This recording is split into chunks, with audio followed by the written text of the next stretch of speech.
Okay, now it's time to start looking at your Insights Discovery profile.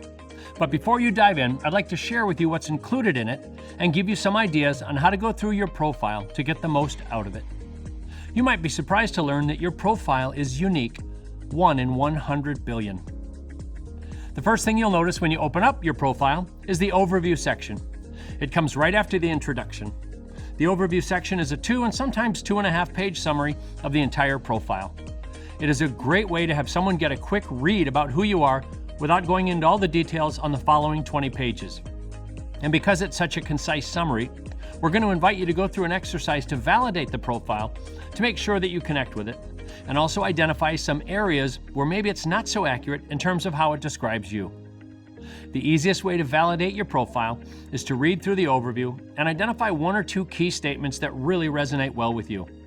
We recommend you put a star by these statements or make a note if you have an electronic copy. We also encourage you to underline any sentence or even part of a sentence that you disagree with. Again, if you only have a digital copy, jot down the sentences that you disagree with. We'll give you an opportunity to share the key statements you starred with teammates later in the program, but we do suggest that you share the sentences that you underlined with people who know you well and ask a simple question. Does this describe me well or not? If everyone agrees that the statement does not describe you, cross it out because it shouldn't be there. Many of you might get feedback that suggests the statement is more accurate than you thought because even though you did not see yourself doing it, others actually do see you doing it. This might be because you're showing these things operating out of your less conscious, or you simply may not be aware that these things are ways in which you actually show up to others. The only way to find out for sure is to get feedback from others and update your profile overview as you do. After the overview section is key strengths and also possible weaknesses. We all love reading about our strengths. And then you'll also notice the next section, however, is defined as possible weaknesses. That means these may or may not be true for you, but they're things to consider as you read your profile and learn more about yourself. The 4th section is a great resource to be able to share with your team members, and it's called Value to the Team. It's key ways that you bring value to the team.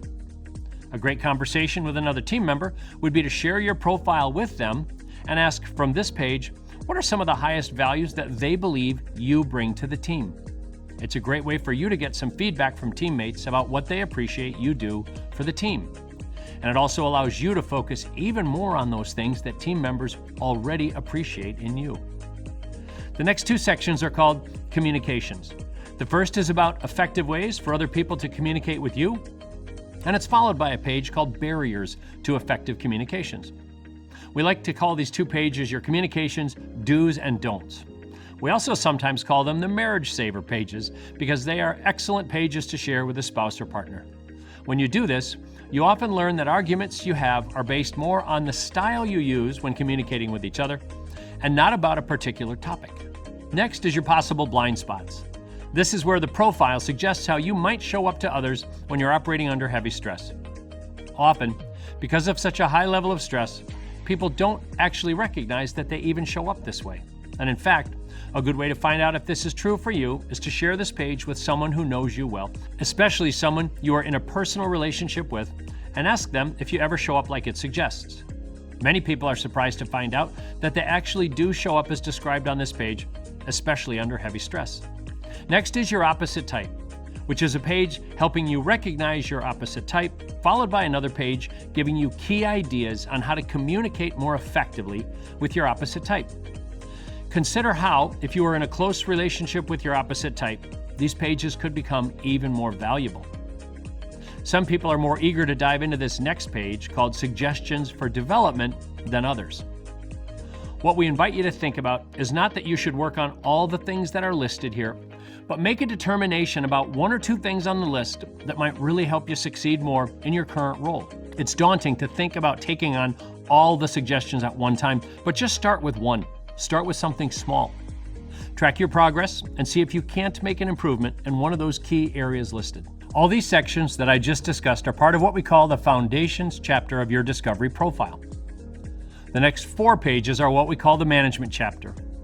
And within the Management chapter, you'll see that there are 4 pages, 3 on managing and 1 on creating the ideal environment for you to work in. Spend some time considering what is true in your current work environment and what you could do to make your current work environment more consistent with the ideal environment described in your profile. The following section is how you would prefer to be managed by others, followed by how you would prefer to be motivated. All three of these sections are great resources to share with your manager and to facilitate a great conversation about how your manager can help bring out your best. The last page of the management chapter is called Your Management Style. This page gives you some insight if you are managing others or even managing projects about how you might be showing up in those instances. It could be a great one for you to share with people who work directly for you as well. The last 2 pages in the profile are the Insights Wheel, which includes your unique wheel position, followed by the Insights Color Dynamics graphs. These are your conscious and your less conscious graphs and your preference flow.